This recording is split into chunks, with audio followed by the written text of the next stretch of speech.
대한민국에서도 그리고 전 세계에서도 우리가 커피를 마시는 곳의 대명사라고 하면 스타벅스라고 할 수 있을 것입니다. 가장 유명한 곳이 커피를 마시는 곳이 이제 스타벅스라고 이렇게 할 수가 있죠. 불이한가? 어, 예, 죄송합니다. 불이한데 스타벅스라고 해가지고 어쨌든 그런 스타벅스가 전 세계적으로 대한민국에서도 지금 위기를 맞고 있다고 합니다. 전문가들은 그 이유를 스타벅스가 초심을 잃어버려서 그렇다라고 하고 있습니다. 그전에는 스타벅스는요, 제3의 공간이었습니다. 여러분, 제1의 공간이 가정이고 제2의 공간이 직장이라고 한다면 제3의 공간이 이제 스타벅스였죠. 가면 커피 향이 있고 나만의 포근함이 있고 아무리 힘든 일이 있더라도 여유를 즐길 수 있는 그런 공간이었습니다. 저도 초기에 우리 해운대에 살 때 장산역에 보면 스타벅스가 아주 초기에 들어왔습니다. 그러면 제가 딱 들어가면 늘 저와 마주치는 바리스타가 있었어요. 그래서 고객님, 제가 딱 가면 시키는 게 있거든요. 카페라떼에 이제 그 뭡니까? 저기 시럽 이제 3스푼 이렇게 하면 제가 딱 오면 제가 시키지 않더라도 오늘도 카페라떼에 시럽 3스푼 이렇게 넣어드리면 되나요? 할 정도로 감성이 있는 곳이 이제 스타벅스였습니다. 하루에 그런 지친 하루를 이제 그런 커피숍이라는 공간에 가서 좀 안정을 찾고 늘 제가 앉던 그 자리 창가 옆에 있는 그 자리에서 커피를 다 먹지 않더라도 그런 감성이 있고 여유 있던 그런 공간이 스타벅스였습니다. 다른 곳보다도 비싸더라도 그걸 많이 찾고 있었죠. 근데 어느 날 갑자기 스타벅스에 큰 진열장들이 들어오기 시작했습니다. 커피 위에 파는 것들이 이제 많게 되고, 그리고 맥도날드 햄버거처럼 이제 커피도 드라이브 스루로 해서 이제 그냥 차로 이제 커피를 픽업하는 그런 것도 있고, 매장 가기 전에 사전 결제 시스템이 앱에 있기 때문에 가기 전에 미리 신청해서 제 이름이 적혀 있는 그냥 커피를 그냥 이제 가져오기만 하는 그런 시스템으로 바뀌게 되면서 스타벅스가 엄청나게 매출이 증가했습니다. 그리고 대성공을 거두게 되었죠. 드라이브 스루, 그다음에 사전 결제 시스템, 그다음 모바일로 이렇게 주문해서 그 매장 안에 가서도 모바일로 이렇게 결제하는 그런 시스템이 기계적으로 디지털화돼서 스타벅스가 엄청난 성공과 매출의 증대를 가져왔습니다. 그것이 스타벅스의 몰락의 주요 원인이 됐습니다. 스타벅스에서 감성이 사라지고 그리고 나만의 공간, 나만의 커피가 이제 사라지기 때문에 굳이 스타벅스에 가서 비싼 커피를 마실 필요가 없다라고 해서 사람들은 대부분이 메가커피나 컴포즈로 옮기게 되었다는 겁니다. 5천 원짜리 커피를 왜 먹냐? 2천 원이면 충분히 먹을 수 있는데 픽업만 해서 가져온다면 감성이 없는다면 메가커피로 쏠리게 돼서 대한민국에서 커피 매장이 제일 많은 것이 메가커피입니다. 여러분 메가커피가 대한민국에 몇 개 있는지 아십니까? 몇 개나 될 것 같아요? 3천 개랍니다. 커피 매장이 1등이 이제 메가커피로 되어 있습니다. 그래서 스타벅스가 이제 위기가 이제 있게 되니까 더 이상 스타벅스 CEO는 나만의 장소, 나만의 커피를 잃게 된 고객을 위해서 CEO인 브라이언 니콜은 앞으로는 디지털을 안 하는 쪽으로 하겠다. 그리고 다시 따뜻한 스타벅스로 만들겠다. 고객들에게 제3의 공간을 제공하겠다라고 선언을 하고 미국에서부터 그렇게 지금 진행 중에 있다라고 합니다. 여러분 교회도 마찬가지입니다. 그 전에 교회도 우리가 그 집에 우리 성도들끼리 친하면 숟가락이 몇 개인가를 다 알고 또 이렇게 우리가 모여서 교회도 청소하고 희생과 봉사를 하고 또 주방에서도 이렇게 음식을 하면서 그렇게 봉사하고 희생하면서 그 교회 자체가 따스한 그런 감성의 공간이 교회였습니다. 근데 교회가 부흥이라는 목표 아래서 부흥을 하다 보니까 메가커피가 아니라 메가처치가 된 거예요. 메가처치가 되면서 큰 교회는 여러분 청소는요. 큰 교회 청소는 성도분이 안 합니다. 용역 회사가 와서 청소를 합니다. 그리고 여러분 큰 교회에서 식사는요. 성도분들이 주방에서 봉사하지 않습니다. 그 푸드 회사들이 와서 식권을 받고 그 식권을 받고 돈을 주고 제공하는 그런 이제 메가처치가 이제 대세로 있게 됐죠. 신앙생활이 편안한 거예요. 봉사할 필요도 없고 고생할 필요도 없으니까. 그러니까 대부분이 교회 주일날 와서 가족끼리 예배를 드리고 내가 11조를 하고 그다음에 예배 마치면 가족들이 가서 외부에서 패밀리 레스토랑 가서 식사를 하는 것이 지금 트렌드가 되어버린 것입니다. 그것이 한국교회의 위기가 오게 된 것이죠. 그래서 한국교회는 더욱더 양극화가 됐습니다. 작은 교회는 더 작아지고 큰 교회는 신앙생활이 편하니까 많은 성도들이 모이는 양극화 현상이 한국교회의 위기가 되어 있습니다. 여러분, 교회는요, 아름다운 사랑 공동체입니다. 감성이 있고 교회가 오면 회복이 돼야 되고 교회에서 내가 한 주 동안의 힘든 것들을 회복하는 공간이 교회고, 우리가 이제 예배 마치면 같이 식사하면서 교제하고 2층에서도 이렇게 담소를 나누면서 그리고 오후 예배도 이렇게 드리고 가면서 우리가 회복하는 것이 아름다운 사랑 공동체가 교회라고 할 수가 있습니다. 여러분, 오늘 살펴보는 에베소서 2장 말씀은요, 교회가 아름다운 사랑 공동체로 가는 방향을 오늘 말씀은 제시하고 있습니다. 오늘 말씀을 통해서 오늘의 질문은요, 교회가 아름다운 공동체를 어떻게 이룰 수 있을까요? 오늘 질문이 뭐라고요? 교회가 아름다운 공동체를 어떻게 이룰 수 있을까요?에 대한 해답을 얻고자 합니다. 오늘의 질문은요, 교회가 아름다운 공동체를 어떻게 이룰 수 있을까요?에 대한 해답을 얻고자 합니다. 2장 11절, 여러분 2장 11절 한번 같이 읽습니다. 시작. 그러므로 생각하라. 너희는 그때 육체로는 이방인이요 손으로 육체에 행한 할례를 받은 무리라. 칭하는 자들로부터 할례를 받지 않은 무리라. 칭함을 받은 자들이나. 그러므로 동그라미 쳐보세요. 2장 1절부터 10절까지 하나님이 행하신 모든 구원의 은혜와 하나님의 자녀로 삼으신 것은 하나님의 은혜와 선물이므로 라는 뜻입니다. 하나님이 행하신 모든 구원과 하나님이 행하신 모든 은혜, 하나님이 우리를 하나님 자녀로 삼아주신 것은 하나님의 은혜와 하나님의 선물이므로 라는 것입니다. 그러면서 생각하라 동그라미 쳐보세요. 헬라 원어를 보니까요, 무네모뉴라고 해서 기억하라 라는 뜻입니다. 이 말은 뭐냐면 하나님의 은혜와 하나님 주신 구원의 선물을 기억하라 라는 것입니다. 그러면서 우리는 육체로는 이방인이다 라고 말하고 있습니다. 하나님 만나기 전에는 영적으로는 우리는 죽은 자고 죄와 사망, 공중권세 잡은 자들의 사탄의 지배를 받은 자가 우리의 옛 모습인 것을 어떻게 하라고요? 기억하라 라는 겁니다. 이걸 놓치면 안 된다는 거예요. 우리가 어떤 자였다라는 것을 한 번도 놓치면 안 된다라는 것입니다. 자, 그러면서 11절에 너희로부터는 이제 두 부류를 비교하고 있습니다. 한번 적어보세요. 이스라엘 백성이 유대인이라고 한번 적고, 그 다음에 에베소 성도를 이방인, 우리 포항 샤론교회 성도를 이방인, 우리는 이방인이죠. 원래 하나님이 선택된 첫 백성은 이스라엘 백성, 유대인과 그리고 에베소 교회의 성도, 에베소 교회 성도는 우리 포항샤론교회 성도, 이방인을 말하고 있습니다. 그래서 이방인과 유대인의 관계를 너희는부터 이제 자세히 설명하고 있죠. 여러분, 유대인과 이방인, 각 나라 이스라엘 백성이 아닌 사람들이 믿는 하나님의 백성들과는 교회에서도 갈등이 있었습니다. 왜냐하면 유대인들은 교회를 다니면서도 율법을 지켰거든요. 왜냐하면 어제까지 하나님을 알고 하나님을 믿으면서 그들이 유대인으로서 율법을 지켰고, 애들이 태어나면 8일 만에 할례를 행했습니다. 그 율법을 지키고 할례를 행하고 그 다음에 이제 유대인들이라는 그 선민의식이 우월의식이 있기 때문에 그 외국인들이 예수님을 믿어서 교회에 같이 있으면서도 갈등이 있었던 거예요.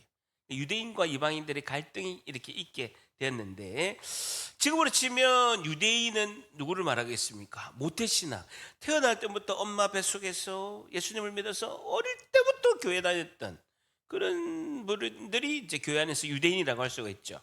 이방인은 뭡니까? 저같이 나이가 들어서 30이 넘어서 이제 예수님을 만나서 믿게 된, 교회 온 지 얼마 안 된 이런 분들이 이제 이방인의 부류라고 할 수가 있죠. 어쨌든 교회 안에도 갈등이 있다는 거예요. 모태신앙들은요, 어릴 때부터 교회 생활했거든. 그러니까 정죄하는 데는 1등이에요. 뭐가 옳고 그름을 잘 알아. 자기는 안 해. 근데 잘못된 건요, 엄청 지적을 잘합니다. 이방인들은요, 밖에서 세상에 놀다 왔으니까 어쩔 줄 몰라. 그러니까 자기의 그런 세상적인 이런 것도 아직 있고, 자기 생각한 대로 교회 하니까 교회가 이상해. 어쨌든 이게 미묘한 게, 우리도 여기 보면 이쪽에는 이방인, 이쪽에는 유대인이 이게 좀 섞여 있어요. 어쨌든 화목하지 못한 그런 것이 좀 있게 되는 것이죠. 어쨌든 11절에 보세요. 너희는, 에베소 성도들은, 오늘 예배드리는 우리 포항시원하게 성도는 육체로는 이방이다라는 것입니다. 그리고 손으로는 육체에 행한 할례를 받은 무리라 칭하는 자로부터, 둘째 보세요, 할례 받지 않는 무리다라는 거죠. 할례 받지 않는 무리라는 건 외국인이다, 하나님을 모르는 외국인이다라는 겁니다. 이스라엘 백성들은 태어나면 남자아이들은요 8일 만에 할례를 행합니다. 할례가 뭡니까? 생식기의 표피를 끝을 탁 자르는 거죠. 그럼으로써 하나님의 백성의 지위를 얻었다라고 생각을 하는 것이죠. 그래서 몸에 할례를 받은 자와 아닌 자는요 유대인이냐 이방인을 나누는 중요한 기준으로 생각하고 있었다라는 것입니다. 어쨌든 너희들은 이스라엘 백성이 아닌 에베소 성도들은 할례 받지 않는 백성으로서 하나님께 끊어진 백성이다라고 11절에 말하고 있습니다. 자, 12절 같이 읽습니다. 시작. 그때 너희는 그리스도 밖에 있었고 이스라엘 나라 밖의 사람이라. 약속의 언약들에게 대해서는 여인이요 세상에서 소망이 없고 하나님도 없는 자였다. 에베소 성도들이, 오늘 예배하는 우리들이 그때 뭡니까? 예수님 밖에 있을 때에, 그리스도 밖에 있을 때에 하나님과 전혀 상관없이 살았던 사람이다라는 것입니다. 우리는 과거에 하나님 밖에 있었기 때문에 우리는 소망이 없는 자였다라고 이렇게 말씀하고 있습니다. 자, 그런데요 13절에는 그런 우리 이방인이 예수님의 십자가의 구원의 은혜로 하나님 자녀가 되었다, 그리고 유대인과 경계가 없이 하나가 되었다라고 13절에 말씀하고 있습니다. 13절에 이제는 앞에 갈로 열고요 그러나라고 한번 적어보세요. 원어에는 그러나라는 단어가 있는데 한국어 성경에는 빠져 있어요. 그래서 13절에 그러나 이제는 전에 멀리 있던 너희가 그리스도 예수님 안에서 그리스도의 피로 그리스도의 피로 가까워졌느니라라는 겁니다. 가까워졌느니라 줄쳐 보세요. 그리스도 피가 뭡니까? 예수님께서 십자가에 못 박히심으로 너희가 가까워졌다라는 것은 예수님이 십자가에 못 박히심으로 구원을 받았다라는 것입니다. 사도 바울은 공간적인 개념을 사용해서 예수님과 우리가 가까워졌다라는 것을 구원을 받았다라는 것이죠. 예수님이 우리를 끌어당겼다라는 겁니다. 그 한번 적어보세요. 가까워졌다는 것은 예수님이 우리를 가까이 끌어당겨서 구원을 이루셨다라는 뜻이죠. 우리의 죄를 대신하여 십자가에 죽으신 그 예수님의 그 피가, 예수님의 그 십자가에 죽으심으로 우리는 예수님과 가까워졌다, 구원을 받았다라는 것입니다. 그것을 어떻게 하라고요? 기억하라는 겁니다. 2장 12절에 기억하라. 우리가 예배드리고 기도하면서 하나님께서 우리 기도를 들으시는 하나님 자녀 삼아주신 것을 어떻게 하라? 기억하라 라는 겁니다. 저를 보세요. 제가 부산에서 부목사 할 때 한 번은 제가 존경하는 목사님이 저한테 전화 왔습니다. 김 목사님, 혹시 월요일 날 바쁘지 않으면, 그날이 이제 토요일이었는데요, 내일 모레 혹시 월요일 날 바쁘지 않으면 부산 교도소에 가서 봉사하러 가는데 재소자들을 만나서 예배드리러 가는데 좀 같이 가줄 수 있느냐라고 연락이 왔습니다. 늘 같이 가던 목사님께서 해외에 선교 가서 한 사람이 비는데 예배를 한 30분 드리고 1시간 반 정도 이제 셀 모임을 이렇게 하는데, 그 목사님이 있던 그 조회에 그분들이 기다리고 있는데 목사님이 해외 선교 가서 김명수 목사님이 와서 대신 갔으면 좋겠다라고 한번 연락이 왔습니다. 사실은 이제 부목사들은 월요일날 엄청 피곤하거든요. 왜냐면 주일날 아침 6시부터 와서 교역자 회의까지 하면 밤 12시에 가고, 월요일날 새벽기도 하면 거의 이제 뭐 이렇게 초죽음이죠. 그런데 하나님께서 전화를 받는데 감동을 줘서 알겠습니다 하고 이제 제가 부산 교도소를 다음 날 갔습니다. 월요일 가보니까 핸드폰하고 뭐 이거 지갑 이런 거 다 맡기고 이제 철창문을 몇 개를 이제 통과해서 안에 들어가니까 이제 예배당이 이렇게 있는 거예요. 가니까 한 60명 넘는 재소자들이 이렇게 앉아 계세요. 그래서 뜨겁게 찬양하고 예배를 드리고 이제 한 3, 40분 예배를 드린 후에 1시간 반 정도 우리가 사온 간식을 먹으면서 이제 조별 이렇게 모임을 하는 겁니다. 그래서 각자 자기를 소개하고 그다음에 이제 속에 있는 그는 한 달 동안에 한 달에 한 번 이렇게 만나니까 한 달 동안 있었던 이야기들을 이렇게 하는 거예요. 그때 제가 알았어요. 진짜 겨울보다도 어려운 게 여름이라는 거. 정말 덥답니다. 정말 더워서 그 선풍기 하나도 시간이 정해져 가지고 뭐 에어컨은 당연히 없고 더울 때는 너무너무 힘들다라는 것이죠. 근데 한 분이 이제 제가 왔는데 본인의 소개말을 이야기하면서 본인이 순간적인 실수로 인해서 큰 죄를 지어서 무기징역을 받은 거예요. 무기징역을. 그러니까 무기징역이 뭡니까? 죽을 때까지 감옥에서 나올 수가 없는 거죠. 그래서 있는데 자기는 이제 소망을 가지지 않고 그냥 뭐 감옥에서 평생을 있어야 되니까 분노, 억울함이 엄청 많은 거죠. 순간적으로 이제 자기가 제어를 하지 못해서 큰 죄를 지어서 무기징역을 받았지만 자기가 너무 억울하다라는 것이 분노가 너무 많은 거예요. 그런데 한 권사님이 그분을 너무너무 희생적으로 전혀 모르는 분입니다. 전혀 모르는 분인데 한 권사님이 그분을 너무너무 그냥 사랑해서 끝없이 전도를 한 거예요. 끝없이 전도를 하고 영치금을 주고 그다음 편지를 쓰고 막 하여튼 얼굴도 못 본 분인데 끝없이 전도를 해서 성경책도 넣어주고 이래서 이제 그 하도 이렇게 정성을 다하니까 성경을 읽고 필사를 하고 이렇게 예배를 참석하면서 예수님을 영접한 거예요.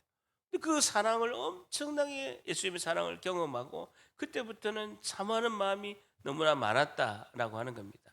그런 간증을 하시더라고요. 그래서 저도 예수님 어떻게 믿고 이렇게 한 거를 이야기하고 신앙의 질문들을 또 답변하고 복음을 또 다시 전하고 가까운 사이가 돼서 1시간 반 동안에 눈물에 처음 갔을 때 그분이 정말 눈물의 이제 은혜를 받은 거예요.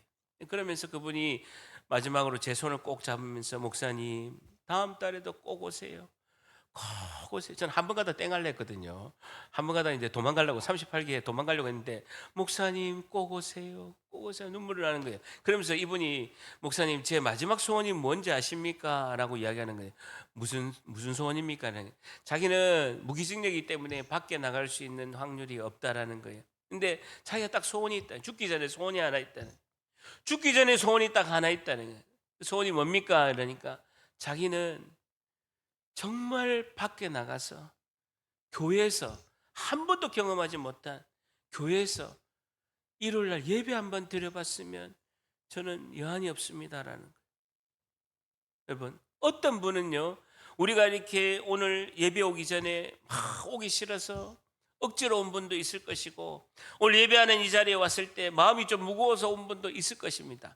그럼에도 불구하고 우리가 앉아있는 이 예배가 주일날 드리는 이 예배가 어떤 사람은요 일평생에 단 한 번의 그런 소원인 주일날 예배 드리는 그 순간에 그 자리에 있고 싶다.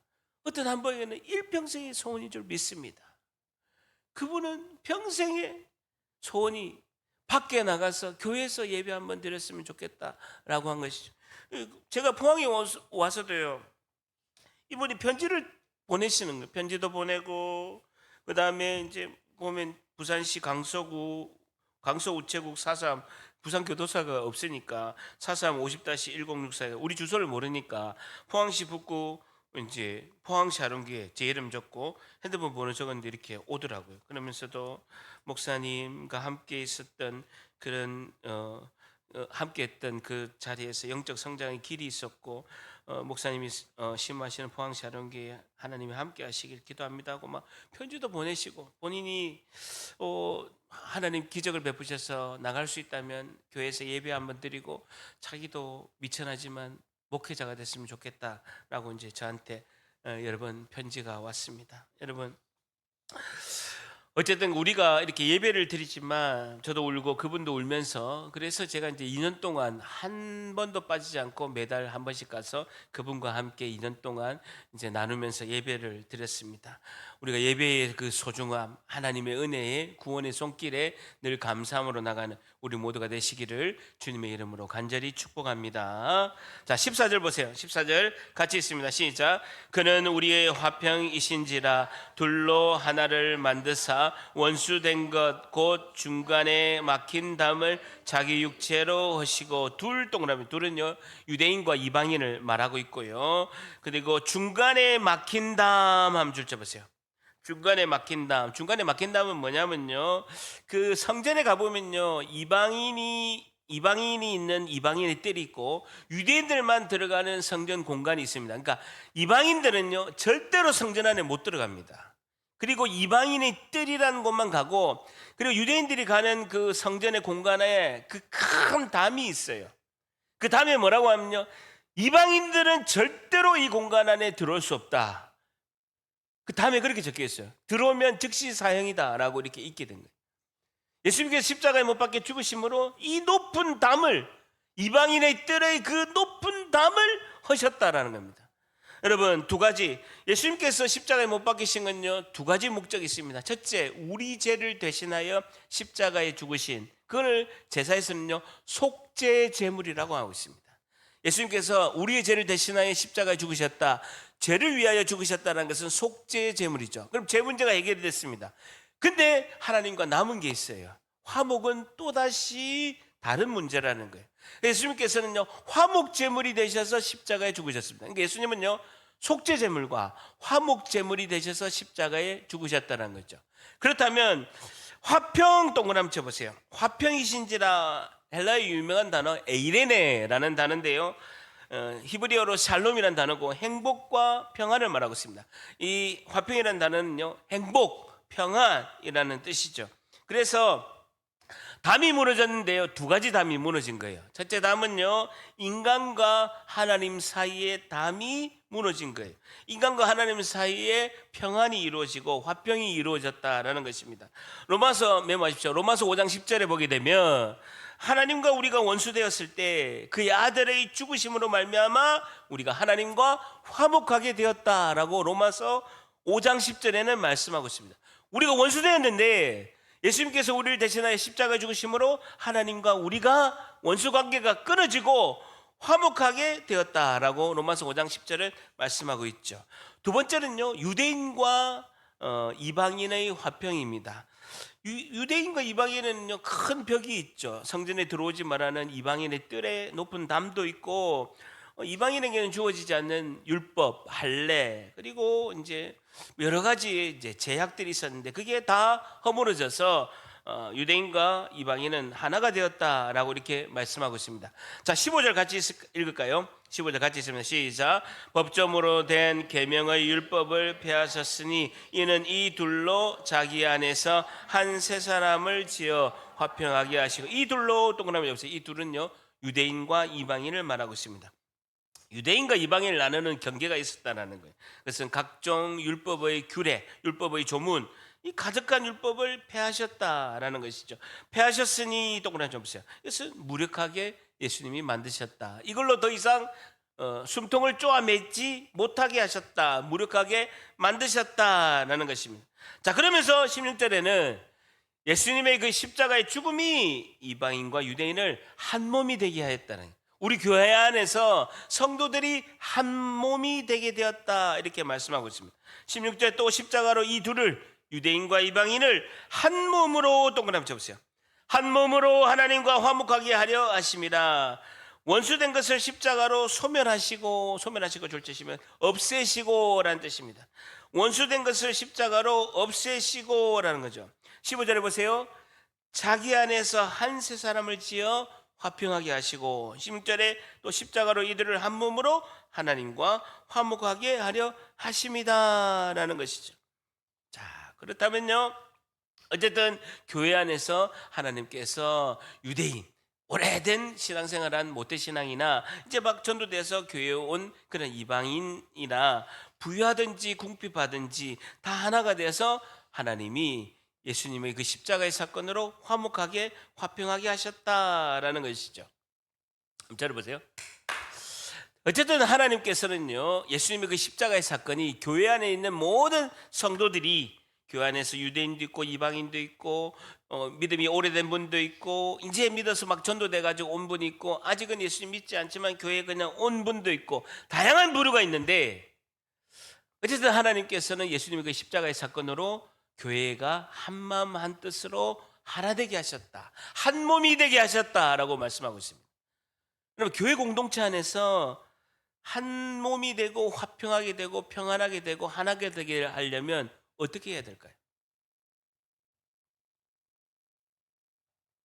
설교를 듣다가 깊이 생각하면요, 어떻게 해야 되지?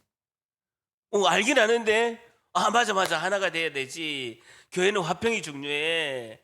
하나님께서 마음의 평안과 평안을 주시고 행복하는 게 중요해. 근데 어떻게 해야 되지? 라고 물어보면요, 글쎄요 라는 경우가 많다라는 거예요. 여러분, 어떻게 할까요? 교회가 화평하고 화목하게 되려면 어떻게 해야 되는가요? 교회는 많은 부류의, 많은 다양한 부류의 분들이 모여 있습니다. 교회가 아름다운 사랑 공동체가 되려면, 화목하게 되려면 교회가 어떻게 해야 하느냐는 거죠. 안 물어보면 다 알 것 같은데 물어보면 전혀 모르는 게 또 이거라는 거죠. 교회 안에서 나의 편견을 내려놓아야 됩니다.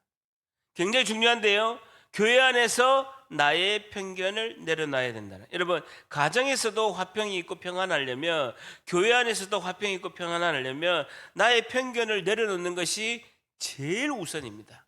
나의 편견이 있습니다. 내 생각, 내 가치관, 내 고집, 내 편견을 내려놓는 것이 가장 중요하다는 것이죠. 교회 안에서 오랫동안 신앙생활 한 분이든지 아니면 이제 막 믿은 분들이든지 믿음의 생활이 1년이 안 된 사람이든지 누구든지 예수님의 차별 없는, 예수님의 그 편견 없는 사랑이 있기에 가능한 줄 믿습니다. 예수님의 그 편견 없는 사랑, 차별 없는 사랑, 그것이 있기 때문에 교회에서는 화목하고 화평하게 되는 은혜를 할 수 있다는 거죠. 나의 편견을 내려놓고, 나의 가치관을 내려놓고, 내 생각을 내려놓고, 내 고집을 내려놓고, 내 뜻을 내려놓을 때 모든 것을 예수님의 생각으로 하게 되면 교회 안에서 화평과 평화가 넘칠 줄 믿습니다. 오늘 첫 번째, 교회가 아름다운 공동체를 어떻게 이룰 수 있을 수 있을까요? 첫 번째, 나의 편견을 내려놓아야 합니다라는 것이죠. 나의 편견을 내려놓아야 합니다라는 것입니다. 첫 번째는요, 나의 편견을 내려놓아야 합니다라는 것입니다. 편견을 내려놓으려면요, 예수님의 마음을 가져야 됩니다. 여러분, 예수님의 마음은요, 지난주 주일날 강조했지만 긍휼하심입니다. 긍휼하심이 뭡니까? 불쌍히 여기심이다라는 겁니다. 여러분, 긍휼이 뭡니까? 예수님이 불쌍히 여기심, 그것이 뭡니까? 여러분, 긍휼이라는 단어가 히브리 단어로 레함이라는 단어입니다. 한번 적어보세요. 레함이라는 단어입니다. 레함이라는 단어가 히브리어로 긍휼이라는 단어죠. 여러분, 레함이라는 단어는요, 어디서 왔냐면요, 레헴이라는 단어에서 왔습니다. 히브리어로 레헴은 뭐겠습니까? 저도 잘 모르는데 여러분도 할 리가 있습니다. 레헴이라는 단어에서 레함, 긍휼이라는 단어가 왔는데, 레헴이라는 단어는요, 엄마의 자궁이라는 뜻입니다.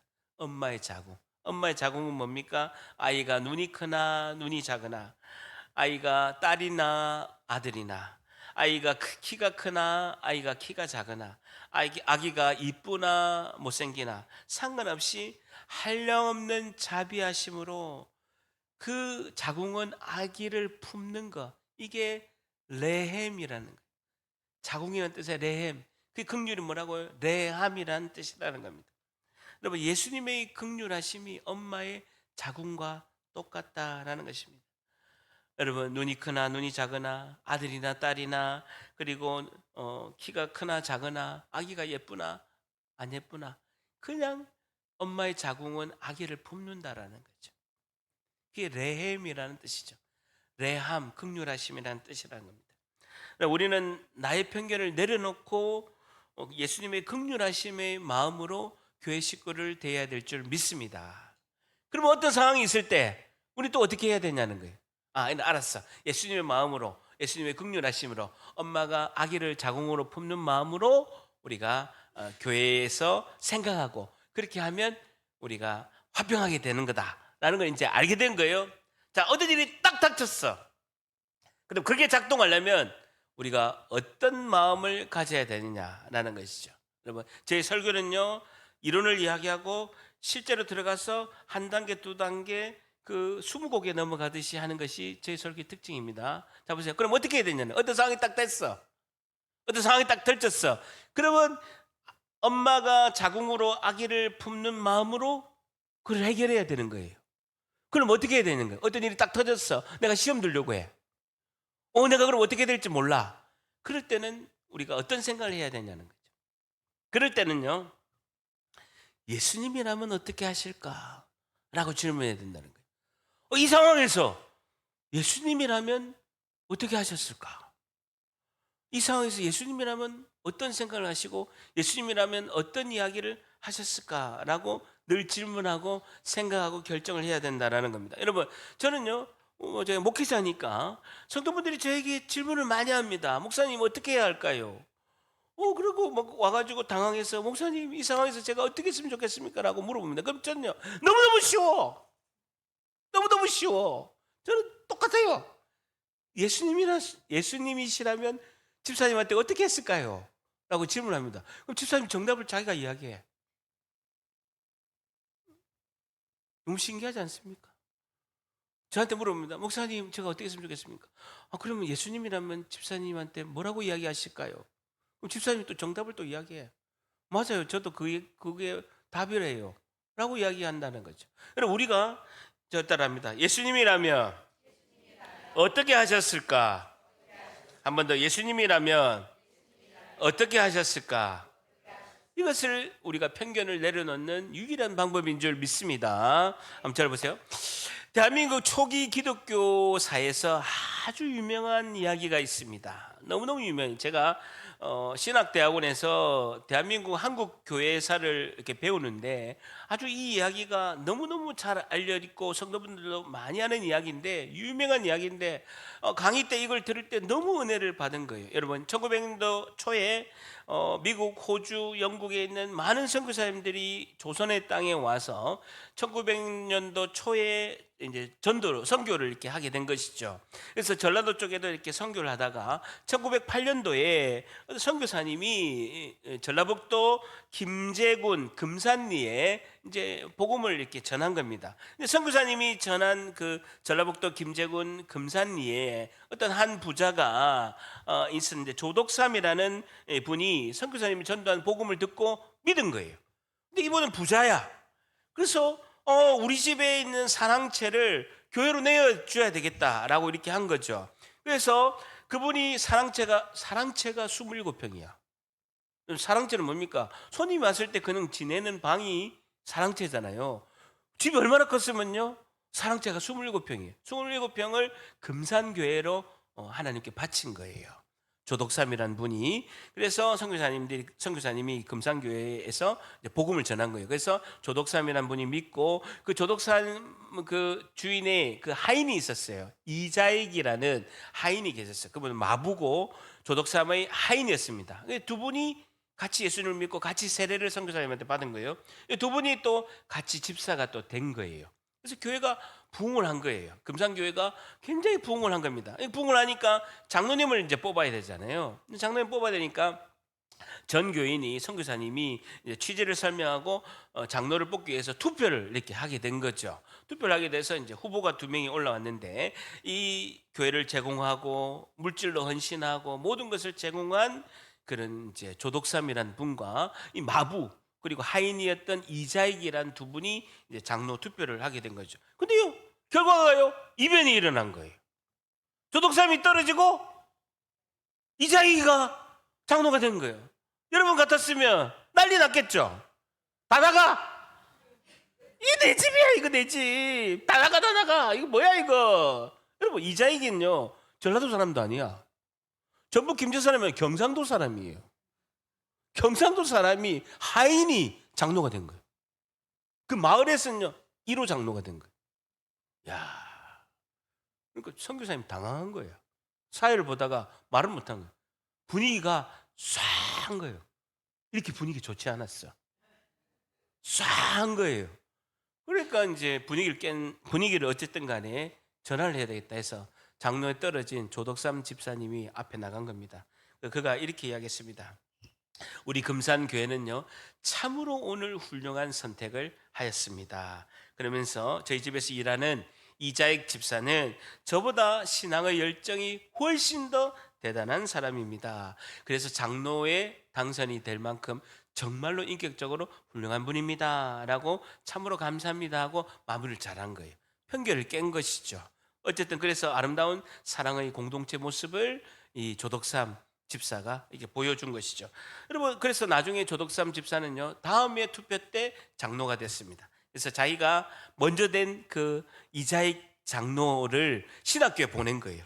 그래서 목사가 되게 하고 자기가 수석 장로니까 그 이자익 목사를 다시 청빙해서 금산교회 담임 목사로 모신 거예요. 그래서 이자익 이 목사님이요, 얼마나 유명했냐면요, 장로교 총회장을요 3번이나 했어요. 여러분, 총회장 한 번밖에 못 하거든요. 근데 총회장을 3번이나 한 거예요. 그 두 가문의 자녀들이 다 잘 된 거야. 그래서 조덕삼 장로님의 먼 훗날에 조덕삼 장로님의 이제 손주 되는 분이 조세영 장로님이라고요. 여러분, 유명한 그 국회의원, 사선 국회의원이고 주일대사를 했습니다. 2005년도에 이자익 목사님이 총회장 3번 했잖아요. 이자익 목사님, 돌아가신 이자익 목사님의 그 책이 출판이 된 거예요. 책이 출판이 됐는데 그 책이 출판이 됐을 때 그 하인이었던 이자익 목사님의 손주가 있어요. 그 손주가 이규환 장로님이라고 있어요. 대전 제일교회 장로고요. 대전 카이스트 대학의 고분자 화학과 교수님이었어요. 그래서 이 이규환 장로님이 있게 되고 그 조덕삼 그 장로님의 손주가 금산교회 3대째 장로야. 그분이 조세영 이제 의원님이죠. 조세영 장로님이 사선 의원이고 그 민주당의 총재까지 했던 그분이 조세영 장로님이에요. 어쨌든 이렇게 됐는데 이장익 목사님의 손자가 조세영 장로님한테 인사를 한 겁니다. 이렇게 인사를 한 거죠. 이규환 장로님이 조세영 장로님한테 가서 인사를 하면서 우리 할아버지 이자익 목사님은 주인을 잘 만났습니다. 그 주인을 잘 만나가지고 우리 할아버지가 그 조덕삼이라는 주인을 잘 만나서 이렇게 우리들도 있게 되고 우리 할아버지도 이렇게 계시고 훌륭한 가문이 되어서 너무나 조덕삼 장로님께 감사를 드립니다 라고 이렇게 조세영 그 의원님한테 장로님한테 인사를 했다라고 합니다. 여러분, 우리는 우리 주인 예수님을 잘 만난 줄 믿습니다. 어떤 주인을 만났냐가 너무나 중요해요. 여러분, 편견을 깨게 되면요, 이렇게 대대적으로 한국 교회에서 가장 유명한, 가장 아름다운 이야기가 금산교회의 이야기입니다. 오늘 처음 들었죠? 다 알고 있는 내용 아닙니까? 다 알고 있는 내용도 이렇게 처음 듣는 것처럼 해주셔서 너무나 감사합니다. 자, 17절 보세요. 다 오셔서 먼데 있는 너희들에게 평안을 전하시고 가까운 데 있는 자들에게 평안을 전하셨으니 18절 이는 그로 말미암아 우리 둘이 동그라미 쳐보세요. 유대인과 이방인이 한 성령 안에서 아버지께 나아감을 얻게 하려 하심이다 라는 겁니다. 이 장의 결론은요, 화평, 하나됨, 한몸, 이걸 너무나 강조하고 있다. 아름다운 교회 공동체를 강조하고 있다라는 것입니다.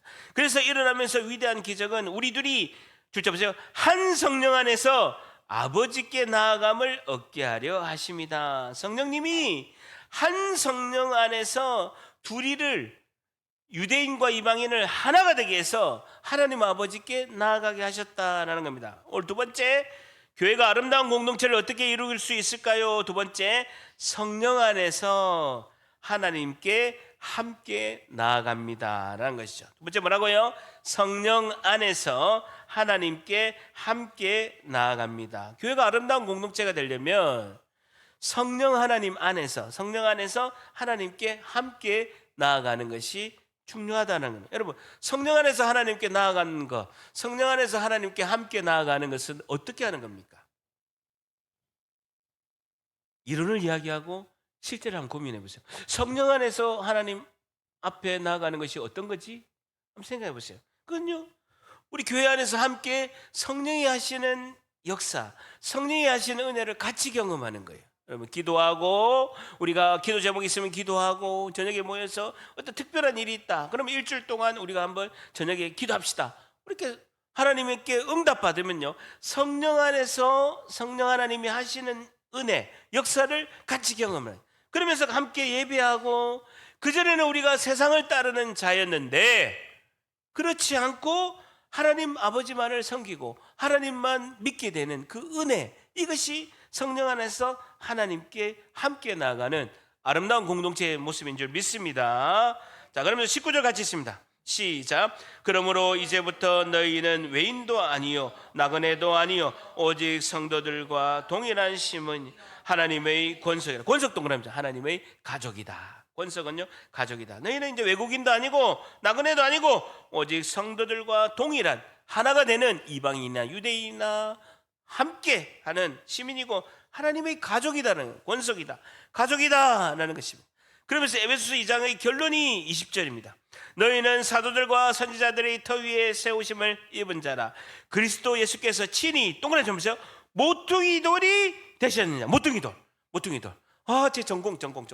모퉁이 돌, 머릿돌이 됐다는 거. 여러분, 제가 건축 특급 기술자잖아요. 여러분 인정 안 하시겠지만 저는 건설회사에서 15년 근무하고 학사와 석사를 나온, 좀 자랑을 좀 하자면 저는 건축 특급, 초급, 중급, 고급, 특급. 그중에 뭐라고요? 우리 담임 목사님은 특급이라. 초급, 중급, 고급, 특급. 그중에 제 이름 뭐라고요? 특급이라. 여러분, 소망, 사랑, 뭐 있지? 믿음. 그중에 제 이름 뭐라고요? 눈치라. 눈치가 중요해요. 제 전공이죠. 자, 모퉁이돌이 뭐냐? 자, 모퉁이돌이 뭐냐면요, 이제 큰 건물은 모퉁이돌이 개념이 별로 없어요. 자, 근데 시골에 가면 이제 단단한 땅에다가 집을 짓잖아요. 집을 딱 지으려면 어떻게 하냐?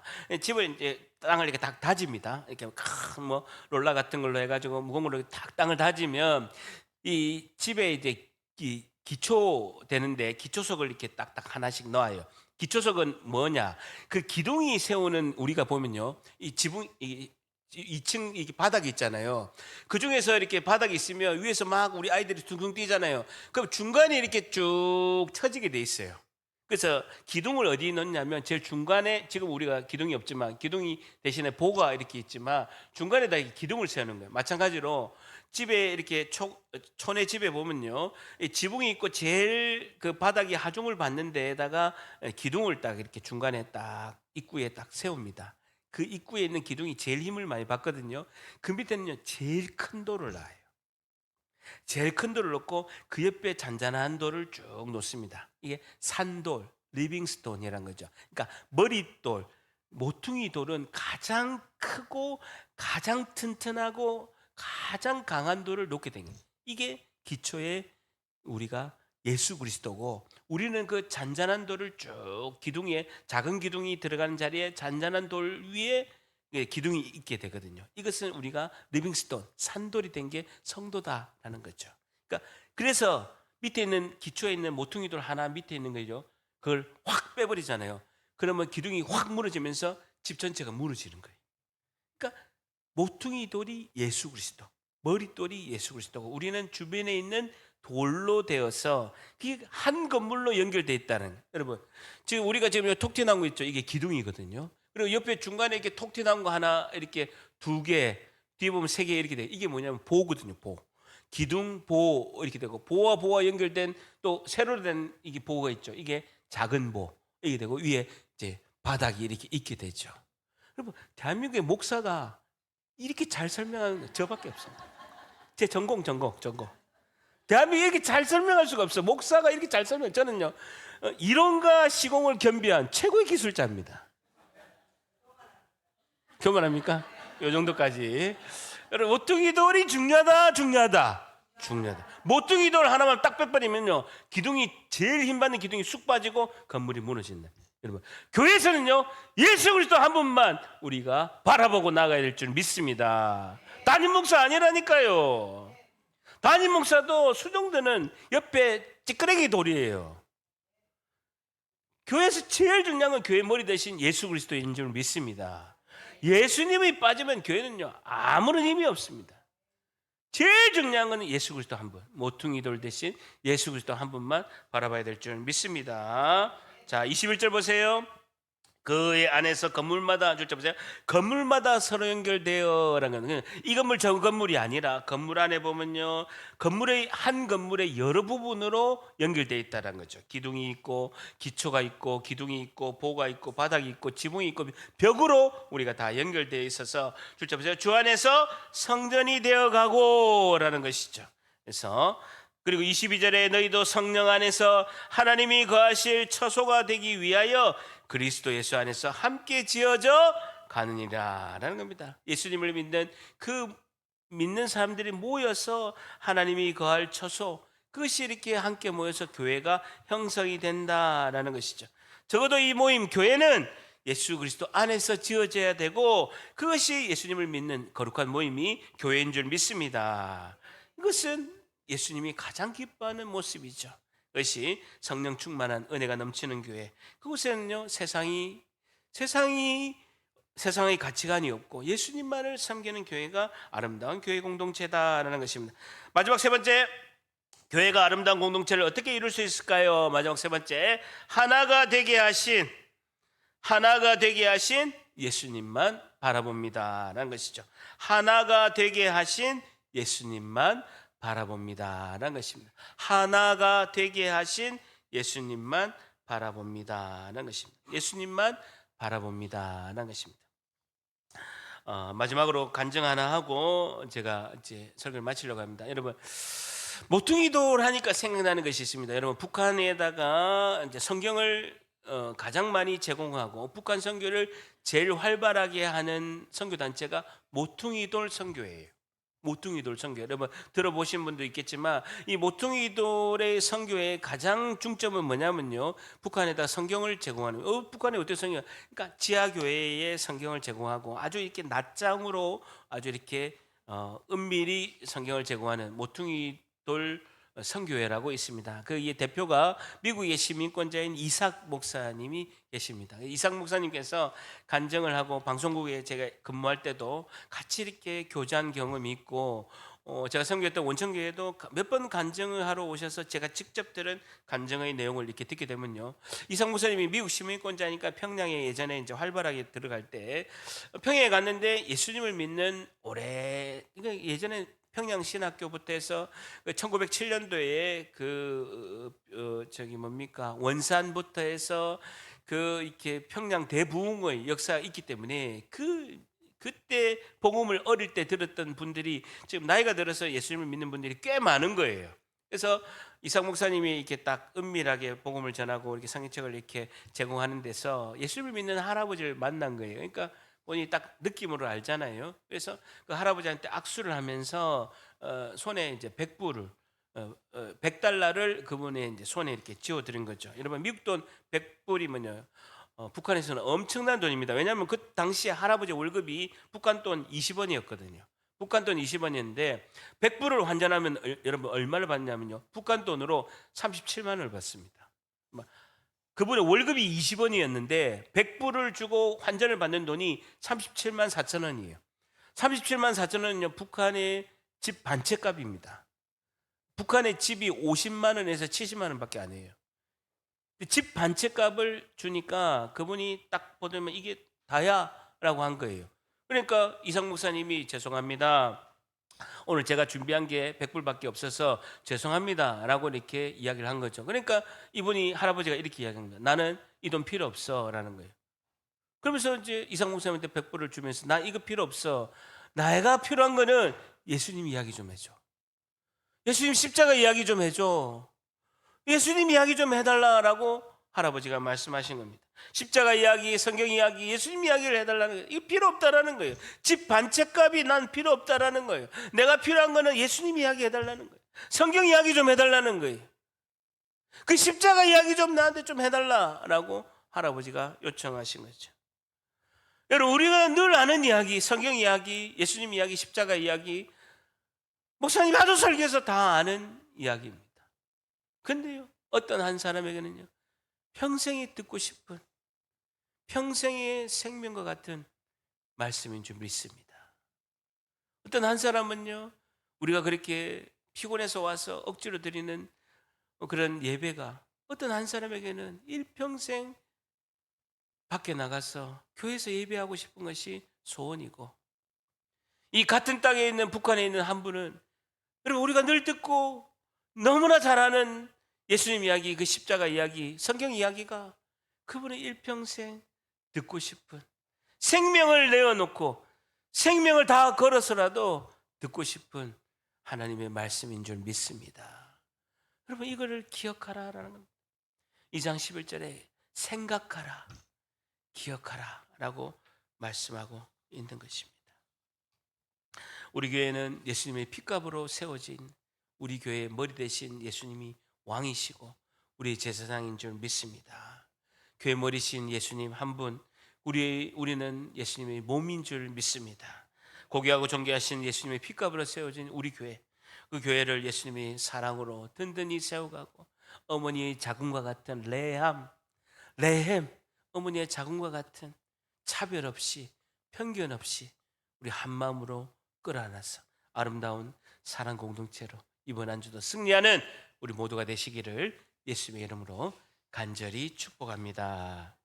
기도하겠습니다. 하나님 감사합니다.